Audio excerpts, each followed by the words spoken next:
Livro de Juízes, capítulos 19 e 20. Naqueles dias, Israel não tinha rei. Havia um homem da tribo de Levi que morava num lugar afastado, na região montanhosa de Efraim. Certo dia, ele trouxe para casa uma mulher de Belém de Judá para ser sua concubina. Mas ela se irou com ele e voltou para a casa do seu pai em Belém. Cerca de 4 meses depois, seu marido foi a Belém para reconquistá-la e convencê-la a voltar com ele. Levou consigo um servo e 2 jumentos. Quando ele chegou, a mulher o levou até seu pai, que o recebeu com alegria. O sogro insistiu para que ficasse algum tempo e ele permaneceu ali 3 dias comendo, bebendo e dormindo. No 4º dia, levantaram-se cedo e ele estava pronto para partir, mas o pai da mulher disse a seu genro: "Coma alguma coisa antes de sair." Os 2 se sentaram, comeram e beberam. Então o pai da mulher disse: "Por favor, fique mais uma noite e alegre seu coração." O homem se levantou para partir, mas o sogro continuou a insistir que ele ficasse. Por fim, ele cedeu e passou mais uma noite ali. Na manhã do 5º dia, ele se levantou cedo e estava pronto para partir, e outra vez o pai da mulher disse: "Coma alguma coisa, deixe para sair à tarde." Assim fizeram mais uma refeição juntos. Mais tarde, quando o homem, a concubina e o servo se preparavam para partir, o sogro disse: "Já está escurecendo, passe a noite aqui e alegre seu coração. Amanhã você pode levantar cedo e partir." Dessa vez, porém, o homem estava decidido a partir. Rumou para Jebus, isto é, Jerusalém, levando consigo os jumentos com suas selas e a concubina. Chegaram perto de Jebus, quase no final do dia, e o servo disse ao homem: "Vamos parar nessa cidade dos Jebuseus e passar a noite aqui." Seu senhor respondeu: "Não podemos ficar numa cidade estrangeira que não pertence aos israelitas. Vamos prosseguir até Gibeá." "Venha, vamos tentar chegar a Gibeá ou a Ramá e passaremos a noite numa dessas cidades." Então prosseguiram. O sol estava se pondo quando chegaram a Gibeá, uma cidade no território de Benjamim, e pararam ali para passar a noite. Sentaram-se na praça da cidade, mas ninguém se ofereceu para hospedá-los. Ao anoitecer, um homem idoso voltava para a casa do trabalho no campo. Era da região montanhosa de Efraim, mas morava em Gibeá, onde os habitantes eram da tribo de Benjamim. Quando viu os viajantes sentados na praça da cidade, perguntou de onde vinham e para onde iam. O homem respondeu: "Estamos viajando de Belém de Judá para um lugar afastado na região montanhosa de Efraim, onde eu moro. Fui a Belém e agora estou voltando para casa. Ninguém quis nos hospedar, embora tenhamos tudo de que precisamos. Temos palha, forragem para os jumentos e bastante pão e vinho para nós." "Vocês são bem-vindos em minha casa", disse o homem idoso. "Eu lhes darei o que precisarem. Não passem a noite na praça de jeito nenhum." Ele os levou para casa e alimentou os jumentos. Depois que lavaram os pés, comeram e beberam juntos. Enquanto eles se alegravam, um grupo de homens perversos da cidade cercou a casa, começaram a bater na porta e gritar para o velho, o dono da casa: "Traga para fora os homens que está hospedando com você, para que tenhamos relações com eles." O dono da casa saiu e falou com eles: "Não, meus irmãos, não façam tamanha maldade. O homem é hóspede em minha casa e uma coisa dessa seria uma vergonha. Tomem minha filha virgem e a concubina do homem. Eu as trarei para fora e vocês poderão violentá-las e fazer o que desejarem, mas não façam uma coisa vergonhosa dessas com o meu hóspede." Eles, porém, não deram ouvidos. Então o levita pegou sua concubina e a empurrou para fora. Os homens da cidade abusaram dela, a estupraram a noite toda. Por fim, quando o sol começou a nascer, eles a largaram. Ao amanhecer, a mulher voltou para a casa onde o marido estava hospedado. Caiu junto à porta da casa e ali ficou até o dia clarear. Quando o marido se levantou e abriu a porta para sair e seguir viagem, lá estava a concubina caída à porta, com as mãos na soleira. Ele disse: "Levante-se, vamos embora." Mas não houve resposta. Então ele pôs o corpo da mulher sobre o jumento e a levou para casa. Quando chegou em casa, pegou uma faca, desmembrou o corpo da concubina em 12 partes e enviou uma parte para cada tribo em todo o território de Israel. Todos que viram isso disseram: "Desde que os israelitas saíram do Egito, nunca se cometeu um crime tão horrível. Pensem bem, o que vamos fazer? Quem vai se pronunciar?" Então, todos os israelitas se uniram como um só homem, desde Dan ao norte até Berseba ao sul, incluindo os que moravam na terra de Gileade. A comunidade toda se reuniu na presença do Senhor em Mispá. Os líderes de todo o povo e todas as tribos de Israel, 400.000 guerreiros armados com espadas, tomaram seus lugares na reunião sagrada do povo de Deus. Logo chegou à terra de Benjamim a notícia de que outras tribos haviam subido a Mispá, e os israelitas se perguntaram: como esse crime horrível pôde acontecer? O levita, marido da mulher assassinada, disse: "Minha concubina e eu chegamos para passar a noite em Gibeá, a cidade da tribo de Benjamim. Naquela noite, alguns dos líderes da cidade cercaram a casa com a intenção de me matar e violentaram minha concubina até ela morrer. Então, desmembrei o corpo dela em 12 partes e as enviei por todos os territórios da herança de Israel, pois esses homens cometeram cometeram um crime terrível e vergonhoso. Portanto, todos vocês, israelitas, decidam agora o que se deve fazer a esse respeito. Todos se levantaram ao mesmo tempo e declararam: nenhum de nós voltará para casa, nem um só homem, mas é isto que faremos a Gibeá. Realizaremos um sorteio para resolver quem a atacará. A 10ª parte dos homens de cada tribo ficará responsável por providenciar a alimentação dos guerreiros e o restante se vingará de Gibeá de Benjamim por esse ato vergonhoso cometido em Israel. Todos os israelitas estavam plenamente de acordo e se uniram para atacar a cidade. As tribos de Israel enviaram mensageiros à tribo de Benjamim para lhes dizer: que crime terrível foi cometido em seu meio. Entreguem os homens perversos de Gibeá para que executemos e eliminemos esse mal de Israel. Mas o povo da tribo de Benjamim não deu ouvidos. Em vez disso, vieram de suas cidades e se uniram em Gibeá para lutar contra os israelitas. Ao todo, 26.000 guerreiros armados com espadas chegaram a Gibeá para se juntar à tropa especial de 700 homens que viviam ali. Dentre todos esses guerreiros havia um grupo de 700 canhotos, e cada um deles conseguia atirar uma pedra com uma funda e acertar um fio de cabelo com precisão. Sem os guerreiros de Benjamim, Israel tinha 400.000 soldados hábeis no uso da espada. Antes da batalha, os israelitas foram a Betel e perguntaram a Deus: qual das tribos deve ir primeiro e atacar o povo de Benjamim? O Senhor respondeu: Judá irá primeiro. Na manhã seguinte, os israelitas partiram bem cedo e acamparam perto de Gibeá. Então avançaram em direção a Gibeá para atacar os homens de Benjamim. Os guerreiros de Benjamim que estavam defendendo a cidade saíram e mataram 22.000 israelitas no campo de batalha naquele dia. Mas os israelitas animaram uns aos outros e mais uma vez assumiram suas posições no mesmo lugar do dia anterior. Eles tinham subido a Betel e chorado na presença do Senhor até tarde. Haviam perguntado ao Senhor: devemos lutar novamente contra nossos parentes Benjamim? E o Senhor tinha dito: saiam e lutem contra eles. Saíram no dia seguinte para lutar novamente contra os homens de Benjamim, mas os homens de Benjamim que haviam partido de Gibeá mataram mais 18.000 israelitas, todos hábeis nos usos da espada. Então todos os israelitas subiram a Betel, choraram na presença do Senhor e jejuaram até a tarde. Também apresentaram ao Senhor holocaustos e ofertas de paz. Os israelitas subiram para buscar a direção do Senhor. Naqueles dias a arca da aliança de Deus estava em Betel, e Finéias, filho de Eleazar e neto de Arão, era o sacerdote. Eles perguntaram ao Senhor: devemos lutar novamente contra nossos parentes de Benjamim ou devemos parar? O Senhor disse: vão, amanhã eu os entregarei em suas mãos. Então, os israelitas armaram emboscadas ao redor de Gibeá, avançaram contra os guerreiros de Benjamim no terceiro dia e tomaram suas posições dos mesmos lugares de antes. Quando os homens de Benjamim saíram para atacar, foram atraídos para longe da cidade. Como antes, começaram a matar os israelitas. Cerca de 30 israelitas morreram nos campos abertos ao longo da estrada que vai para Betel e da estrada que leva de volta a Gibeá. Os guerreiros de Benjamim gritaram: derrotamos vocês como antes.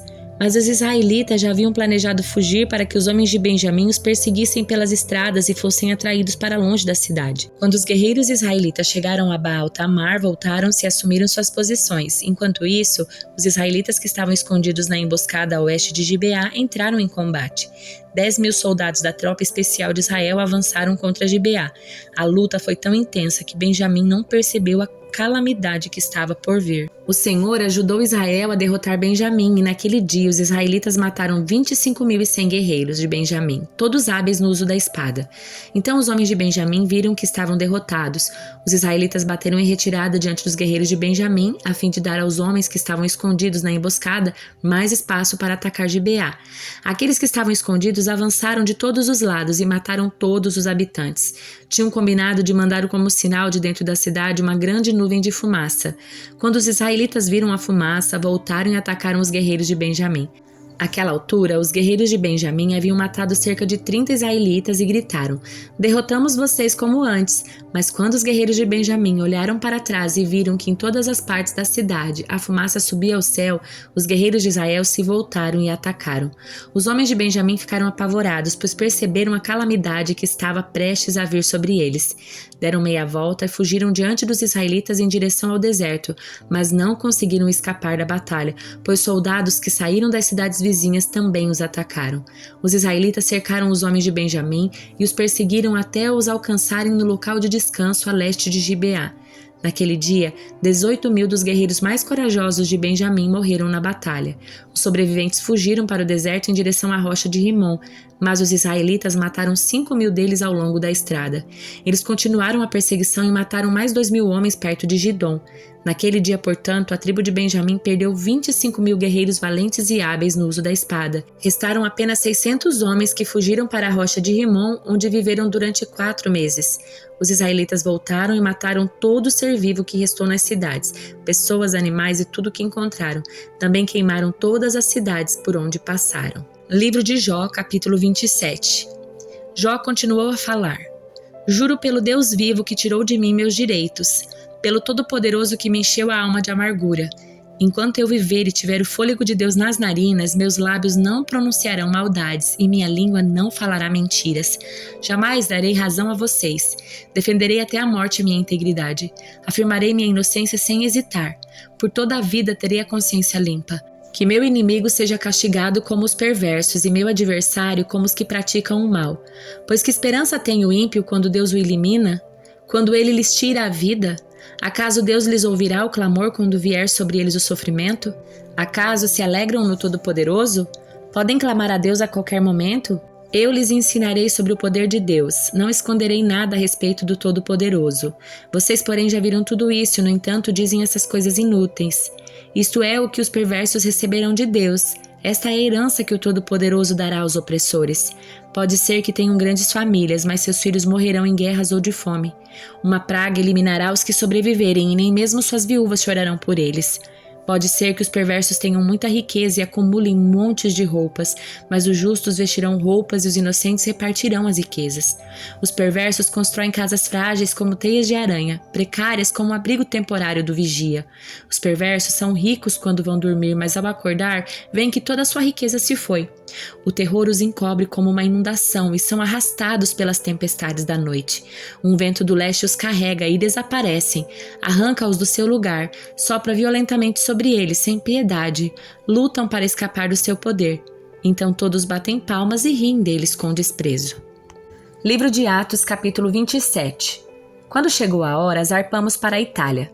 Paulo e muitos outros prisioneiros foram colocados sob a guarda de um oficial romano chamado Júlio, capitão do regimento imperial. Aristarco, macedônio de Tessalônica, nos acompanhou. Partimos no navio que tinha vindo do porto de Adramítio, no litoral noroeste da província da Ásia. Estavam previstas diversas paradas em portos ao longo da costa. No dia seguinte, quando ancoramos em Sidom, Júlio demonstrou bondade a Paulo, permitindo-lhe que desembarcasse para visitar amigos e receber ajuda material deles. Quando partimos de lá, fomos costeando a ilha de Chipre devido aos ventos contrários que tornavam difícil manter o rumo. Prosseguindo por mar aberto, passamos pelo litoral da Cilícia e da Panfilha, chegando a Mirra, na província de Lícia. Ali, o oficial no comando encontrou um navio egípcio de Alexandria que estava de partida para a Itália e nos fez embarcar. Navegamos vagarosamente por vários dias e, depois de muita dificuldade, nos aproximamos de Quinido. Por causa dos ventos contrários, atravessamos para a Creta, acompanhando o litoral menos exposto da ilha de frente ao cabo de Salmona. Costeamos a ilha com grande esforço até que chegamos a bons portos perto da cidade de Lazeia. Havíamos perdido muito tempo. As condições climáticas estavam se tornando perigosas para a navegação, pois se aproximava o fim do outono e Paulo tratou dessa questão com os oficiais do navio. Disse ele: Senhores, se prosseguirmos, vejo que teremos problemas adiante. Haverá grande prejuízo para o navio e para a carga e perigo para a nossa vida. Mas o oficial encarregado dos prisioneiros deu mais ouvido ao capitão e ao proprietário do navio que a Paulo, e uma vez que Bons Portos era uma enseada aberta, um péssimo lugar para passar o inverno, a maioria da tripulação desejava ir a Fenice, que estava mais adiante na costa de Creta, e passar o inverno ali. Fenice era um bom porto, com abertura apenas para o sudoeste e a noroeste. Quando um vento leve começou a soprar do sul, os marinheiros pensaram que conseguiriam chegar lá a salvo. Por isso, levantaram âncora e foram costeando Creta, mas o tempo mudou de repente e um vento com força de furacão chamado Nordeste soprou sobre a ilha e nos empurrou para o mar aberto. Como os marinheiros não conseguiam manobrar o navio para ficar de frente para o vento, desistiram e deixaram que fosse levado pela tempestade. Navegamos pelo lado menos exposto de uma pequena ilha chamada Cauda, onde com muito custo conseguimos içar para bordo o barco salva-vidas que viajava rebocado. Então os marinheiros amarraram cordas em volta do casco do navio para reforçá-lo. Temiam ser arrastados para os bancos de areia de Sirte, diante do litoral africano. Por isso, baixaram a âncora flutuante para desacelerar o navio e deixaram que fosse levado pelo vento. No dia seguinte, como os ventos com força de vendaval continuavam a castigar o navio, a tripulação começou a lançar a carga ao mar. No terceiro dia, removeram até mesmo parte do equipamento do navio e o jogaram fora. A tempestade terrível prosseguiu por muitos dias, escondendo o sol e as estrelas, até que perderam todas as esperanças. Fazia tempo que ninguém comia. Por fim, Paulo reuniu a tripulação e disse: "Os senhores deveriam ter me dado ouvidos no princípio e não ter deixado bons portos. Teriam evitado todo esse prejuízo e esta perda. Mas tenham bom ânimo. O navio afundará, mas nenhum de vocês perderá a vida. Pois ontem à noite um anjo de Deus, a quem pertenço e sirvo, se pôs ao meu lado e disse: Não tenha medo, Paulo, é preciso que você compareça diante de César. E Deus, em sua bondade, concedeu proteção a todos que navegam com você. Portanto, tenham bom ânimo. Creio em Deus, tudo ocorrerá exatamente como ele disse. É necessário, porém, que sejamos impulsionados para uma ilha." Por volta da meia-noite, na 14ª noite de tempestade, enquanto éramos levados de um lado para outro no mar Adriático, os marinheiros perceberam que estávamos perto de terra firme. Lançaram a sonda e verificaram que a água tinha 37 metros de profundidade. Um pouco depois, lançaram a sonda novamente e encontraram apenas 27 metros. Temiam que, se continuássemos assim, seríamos atirados contra as rochas na praia. Por isso, lançaram 4 âncoras da parte de trás do navio e ansiavam para que o dia chegasse logo. Dando a entender que iriam lançar as âncoras da parte da frente, os marinheiros baixaram o barco salva-vidas na tentativa de abandonar o navio. Paulo então disse ao oficial no comando e aos soldados: "Se os marinheiros não permanecerem a bordo, vocês não conseguirão se salvar." Então os soldados cortaram as cordas do barco salva-vidas e o deixaram à deriva. Enquanto amanhecia, Paulo insistiu que todos comessem. "De tão preocupados, vocês não se alimentam há 2 semanas", disse ele. "Por favor, comam alguma coisa para o seu próprio bem, pois nenhum fio de cabelo da vossa cabeça se perderá." Em seguida tomou um pão, deu graças a Deus na presença de todos, partiu-o em pedaços e comeu. Todos se animaram e começaram a comer. Havia um total de 276 pessoas a bordo. Depois de se alimentar, a tripulação aliviou o peso do navio mais um pouco, atirando ao mar toda a carga de trigo. Ao amanhecer, não reconheceram a terra, mas viram uma enseada com uma praia e cogitaram se seria possível chegar ali e atracar o navio. Então, cortaram as âncoras e as deixaram no mar. Depois, afrouxaram as cordas que controlavam os lemes, levantaram a vela da frente e foram rumo à praia. Mas o navio foi apanhado entre 2 correntezas contrárias e encalhou antes do esperado.